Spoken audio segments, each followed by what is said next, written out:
اس موسم میں پانچویں اتوار کی لطوریہ میں اور عبادت میں شریک ہیں اور خداوند یسوع مسیح کے پیروکار ہونے کے لیے جو ایک بنیادی حکم جسے ہم نے پورا کرنا ہے آج وہ کلام میں ہمیں دیا جا رہا ہے۔ خداوند یسوع مسیح کہتے ہیں میں تمہیں ایک نیا حکم دیتا ہوں کہ ایک دوسرے کو پیار کرو، جیسا میں نے تم کو پیار کیا ہے تم بھی ایسا ہی ایک دوسرے کو پیار کرو۔ اگر ہم کلام مقدس کا جائزہ لیں تو اس سے پہلے جو بات ہوتی رہی ہے وہ تھوڑی سی مختلف تھی۔ خداوند یسوع مسیح سے ایک بار یہ سوال کیا گیا کہ اے استاد سب سے بڑا حکم کون سا ہے؟ تو خداوند یسوع مسیح نے کہا کہ تم خداوند اپنے خدا کو اپنے سارے دل سے، اپنی ساری جان سے، اپنی ساری عقل سے، طاقت سے پیار کر، اور پھر دوسرا اسی کی مانند کہ تو اپنے پڑوسی کو اپنی مانند پیار کر۔ اور یہ ایک ایسا حکم تھا جو شاگردوں کے لیے نیا نہیں تھا۔ شاگرد اس کا ذکر پہلے بھی سن چکے تھے، اور کہاں پر اس کا ذکر ہے؟ اگر ہم شریعت کی پہلی 5 کتابیں ان میں سے جو احبار کی کتاب ہے میں آپ کے سامنے اس کا جو حوالہ ہے وہ میں آپ کے سامنے پیش کرنا چاہتا ہوں۔ احبار کی کتاب 19 باب اس کی 18ویں آیت میں لکھا ہے تو اپنی قوم کے فرزندوں سے بدلہ نہ لے اور نہ ان سے کینہ رکھ، تو اپنے ہمسائے کو اپنی مانند پیار کر، میں خداوند ہوں۔ تو یہ بات جو خدا یسوع مسیح نے کہی تھی کہ سب سے بڑا حکم یہی ہے، اس کا ذکر شریعت میں بھی تھا، اور شاگرد اس بات سے یا اس حکم سے بڑی اچھی طرح واقف تھے کہ ہم نے اپنے پڑوسی کو اپنی مانند پیار کرنا۔ اور پھر اس سے آگے نئے عہد نامے میں، عہد جدید میں خداوند یسوع مسیح خود بارہا اس بات کا ذکر کر چکے۔ مقدس متی کی انجیل اس کا 5واں باب 43 آیت، وہاں پر بھی ہمسائے سے محبت کا ذکر ہمیں ملتا ہے۔ 19 باب اس کی 19ویں آیت میں بھی پڑوسی کی محبت کا ذکر ہمیں ملتا ہے۔ مقدس مرکز کی انجیل اس کا 12واں باب 29 آیت اور 31 آیت، جسے ہم 31 بھی کہتے ہیں، 31 آیت، وہاں پر بھی ذکر ملتا ہے۔ اور یہی سب سے بڑا حکم کون سا ہے؟ خداوند اپنے خدا کو پیار کر اور اپنے پڑوسی کو اپنی مانند پیار کر۔ اور پھر مقدس لوکا کی انجیل اس کا 10واں باب 27 آیت میں اس بات کا ذکر ملتا ہے۔ تم ایک دوسرے کو پیار کرو، اور کیا ایسے ہی کرنا ہے جیسے ہم اپنے آپ سے پیار کرتے ہیں؟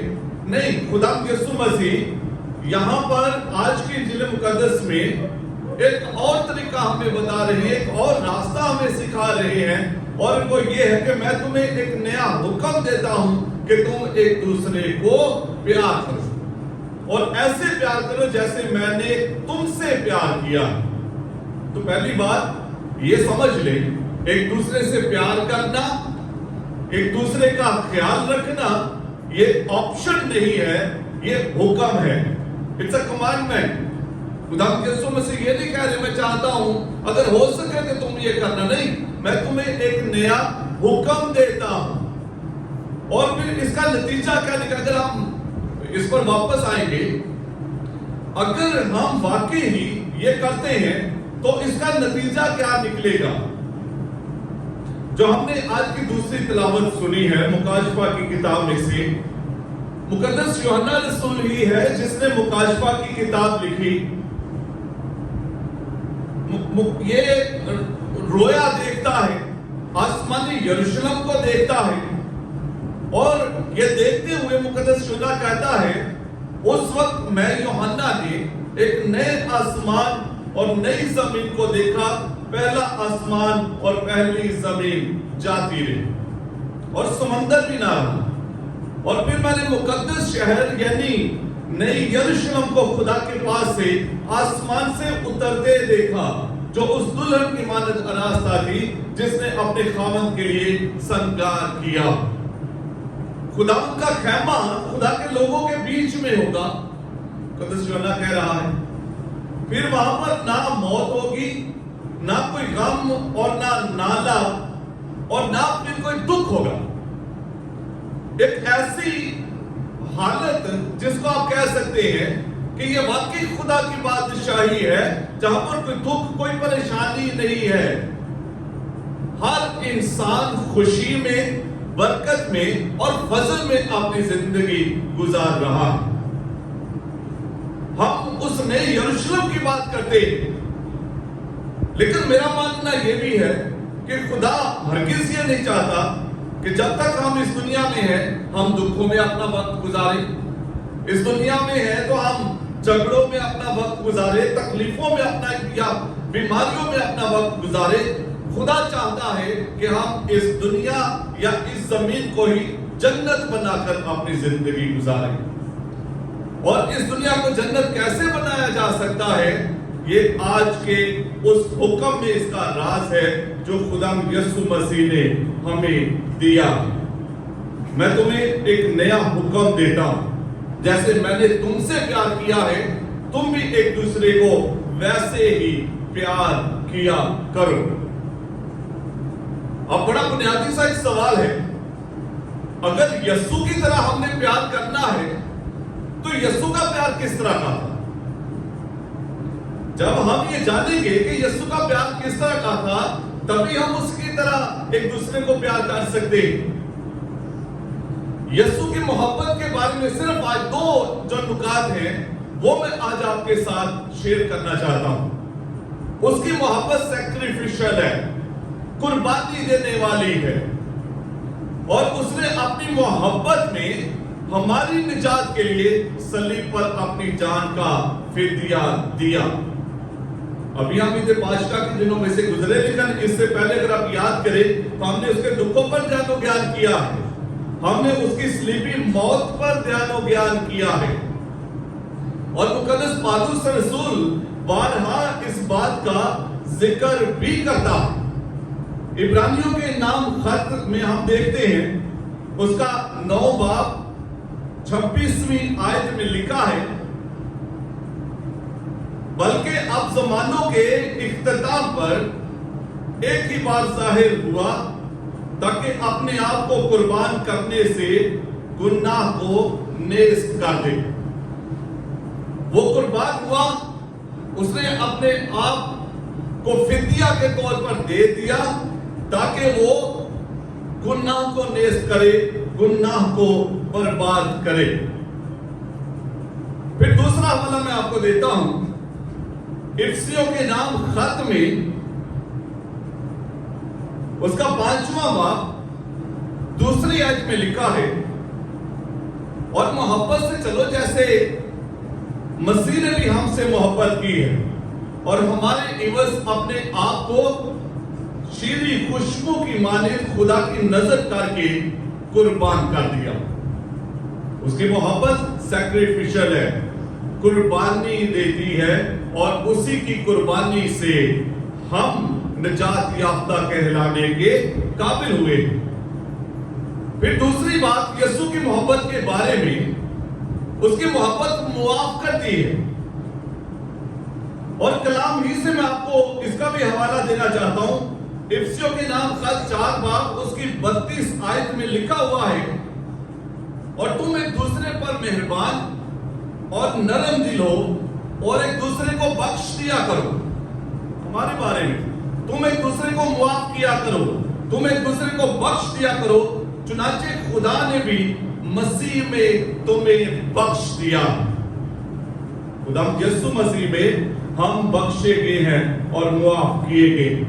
اور پھر کلسیوں کے نام خط 3 باب 3 آیت، وہاں پر بھی ہمیں یہی حوالہ ملتا ہے۔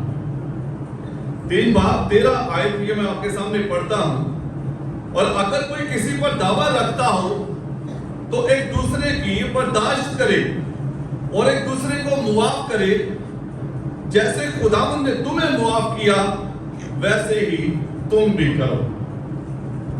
جیسے خداوند نے تمہیں معاف کیا ہے تم بھی ویسے ہی کرو. تم بھی ایک دوسرے کو معاف کیا کرو. اس کی محبت قربانی دینے والی ہے. اس کی محبت معاف کرنے والی ہے. اور اگر ہم نے اس کی طرح پیار کرنا ہے ایک دوسرے کو تو قربانی دینے والی محبت جسے اگاپے کہا جاتا ہے. اس میں لالچ نہیں ہے. آپ مقدس پالوس رسول کا خط دیکھیں جہاں پر وہ نغمہ محبت پیش کرتا ہے. کہتے ہیں ایسی محبت جو نہ بھولتی ہے، نہ حسد کرتی ہے، نہ جھگڑا کرتی ہے، قبول کرتی ہے. اور پھر ایسی محبت وہ ہے جس میں ایمان، امید اور محبت قائم تو ہے لیکن ان میں افضل محبت ہے. محبت قائم رہ جائے گی، محبت باقی رہے، باقی سب کچھ جاتا رہے گا. اور ایسی اگر ہم نے یسوع کے پیروکار بننا ہے تو ایسی محبت ہماری زندگیوں میں ہونی چاہیے. ابتدائی کلیسیا میں ایک تاریخ دان ترتولین لکھتا ہے کہ ایک بار جو رومی گورنر تھا، رومی حکومت کا، وہ مسیحیوں سے بڑا تنگ تھا اور غصے تھا. وجہ یہ تھی کہ وہاں پر بادشاہ کا مجسمہ بنا کے رکھا جاتا تھا اور مجسمے کے آگے لبان بھی اور کوئلے آگ بھی ہوتی تھی. اور جو بھی وہاں سے گزرتا تو لوگوں کا یہ کام تھا کہ وہ لبان اٹھا کر اس آگ میں پھینکتے تھے، دھواں اٹھتا تھا اور اس سے بادشاہ کے ساتھ عقیدت کا اظہار ہوتا تھا. گورنر تنگ تھا. وہ کہتا تھا کہ یہ مسیحی بادشاہ کے آگے ایک چٹکی لبان بھی کیوں نہیں جلاتے. اور پھر اس نے اپنے جاسوس بھیجے.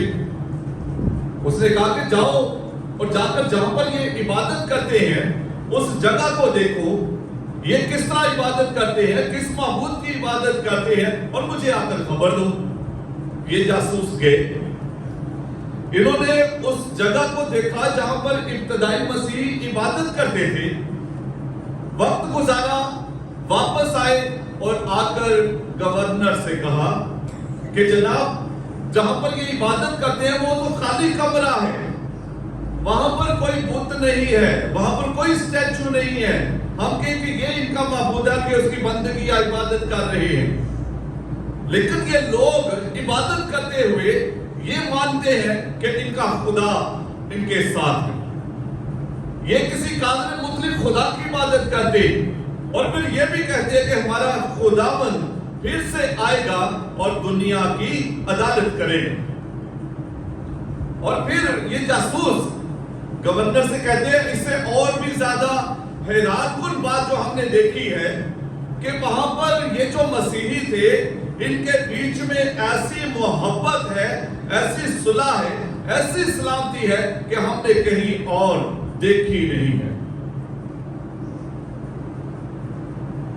فرض کریں آج کے دور میں اگر کوئی اپنے لوگوں کو بھیجے جاؤ جا کر مسیحیوں کی جماعت کے بیچ میں بیٹھو اور دیکھ کر آؤ یہ کس کی عبادت کرتے ہیں، یہ کس کی بندگی کرتے ہیں، آبزرو کر کے آؤ ان کو اور مجھے ان کے بارے میں آ کر بتاؤ. اور وہ اگر ہمارے لوگوں کے بیچ میں آتے ہیں تو واپس جا کر وہ کیا رپورٹ دیں گے کہ ان میں بڑی صلح ہے، ان میں بڑی سلامتی ہے، ان میں بڑی محبت ہے، ان میں بڑی یگانگت ہے، اکٹ ہے. کیا وہ جا کر یہ کہیں گے یا کوئی اور بات کہیں گے؟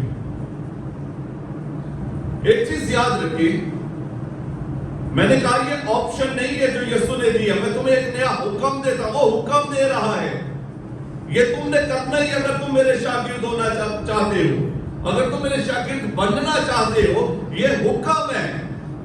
جیسے میں نے تم سے پیار کیا ہے تم بھی ایک دوسرے کو پیار کیا ہے. یہ حکم. اور پھر یہ محبت جو ہماری زندگی میں ہے یہ یاد رکھیں یہ ظاہر ہونی چاہیے ہر ایک پر. آپ اسے چھپا کر اندر نہیں رکھ سکتے. ہر ایک کو نظر آئے یہ اور ہر ایک محسوس کرے کہ واقعی ان کے بیچ میں اللہ سے کوئی الہی محبت ہے جو یہ اپنے آپ میں لیے پھرتے. یہ کہ زمینی نہیں آسمانی برکت ہے ان کے پاس جسے یہ اپنے آپ میں لیے پھرتے. لیکن جیسا ہونا چاہیے ویسا ہے نہیں. تو پھر کرنا کیا چاہیے ہمیں؟ ایک شخص تھا، اس کے گھر کے صحن میں اس نے بڑا خوبصورت باغیچہ بنایا ہوا تھا، پھول لگائے ہوئے، وہاں پر سبزیاں لگائی ہوئی. لیکن اس کے باغیچے کے بیچ میں ایک بہت بڑی چٹان سی تھی جسے اٹھانا اس کے لیے ممکن نہیں تھا. اور وہ اس چٹان کو دیکھ کر ہمیشہ اپنے آپ میں غصہ ہی کرتا تھا کہ میں اس کا کیا کروں. ایک دن اس نے ہتھوڑا پکڑا، چھینی پکڑی اور جا کر اس نے اس پتھر کو تراشنا شروع کیا. ہفتہ، 2 ہفتے، 1 مہینہ لگا ہوگا. اس نے اس پتھر کو تراشتے تراشتے اسے ایک خوبصورت ہرن کی شکل لے دی. اس پتھر میں سے اس نے ایک خوبصورت ہرن کو تراشا، اور اتنا خوبصورت کہ جو بھی دیکھتا تھا اس کی تعریف کرتا تھا. تو ایک دن اس کے پڑوسی نے اس سے پوچھا کہ یہ آپ نے کیسے کیا؟ یہاں پر ایک پتھر اتنا بڑا پڑا ہوا تھا، آپ نے اسے ایک خوبصورت ہرن کی شکل میں بدل دیا ہے، یہ آپ نے کیسے کیا؟ اس شخص نے جواب دیا، میں نے صرف ان پتھروں کو ہٹایا ہے جو اسے ہرن دکھنے میں رکاوٹ بنتے تھے. میں نے ہر اس پتھر کو تراشا ہے، الگ کر دیا ہے جو اسے ہرن بننے میں رکاوٹ بنتے تھے، اور ان کو ہٹانے کے بعد اب جو تمہیں نظر آ رہا ہے یہ خوبصورتی اس تراشنے کی وجہ سے ممکن ہوئی ہے. اگر کوئی آج آ کر ہماری جماعت کو دیکھے اور اسے اس ابتدائی کلیسیا کے مسیحیوں کی طرح کے لوگ نظر نہ آئیں، پکڑ لے گھوڑا اور پکڑ لے چھینی اور تراشنا شروع کرے اپنے آپ کو، دوسروں کو نہیں، اپنے آپ کو تراشنا شروع کرے. اگر وہ شاگرد جو یسوع کا آپ میں نظر آنا چاہیے، وہ دکھنے میں اگر کچھ ایسی عادتیں ہیں تو انہیں تراش کر پھینک دیجئے. اگر باتیں ہیں، کام ہیں، سوچیں ہیں، منصوبے ہیں جو رکاوٹیں ہیں، اپنے آپ سے الگ کر کے پھینک دیجئے. اور پیچھے جو رہ جائے گا وہ یسوع کا شاگرد کہلائے گا. یسوع مسیح کہتے ہیں اگر تم اس طریقے سے پیار کرتے ہو جیسے میں نے تم سے کیا ہے، اس سے لوگ جانیں گے کہ تم میرے شاگرد ہو. اس محبت کو لے کر آئے اپنے بیچ میں. مشکل کام ہے اپنے آپ کو تراشنا، اپنے آپ کو کاٹنا، توڑنا، یہ بڑا مشکل کام ہے. لیکن یہ یاد رکھیں یہ کیے بغیر ہم اس کے شاگرد کبھی بھی کہلا نہیں سکیں گے. خدا برکت بخشے آج کے دور کے انسان کو، اور خاص طور پر میں کہتا ہوں خدا برکت بخشے ہماری کلیسیا کو جو ہم یہاں پر ہیں، کہ ہم باقی اپنے آپ کو تراشے. کوئی آ کر ہمارے بیچ میں بیٹھے تو کہے کہ یہ الگ لوگ ہیں، یہ برکت لوگ ہیں، یہ فضل سے بھرے ہوئے لوگ ہیں. خدا ہم سبوں کو برکت بخشے کہ ہم اس کے حضوری میں اس کے احکام مانتے ہوئے اپنے دن گزارنے کے قابل ٹھہرے. مسیح ہمارے خدا ان کے وسیلے سے آمین.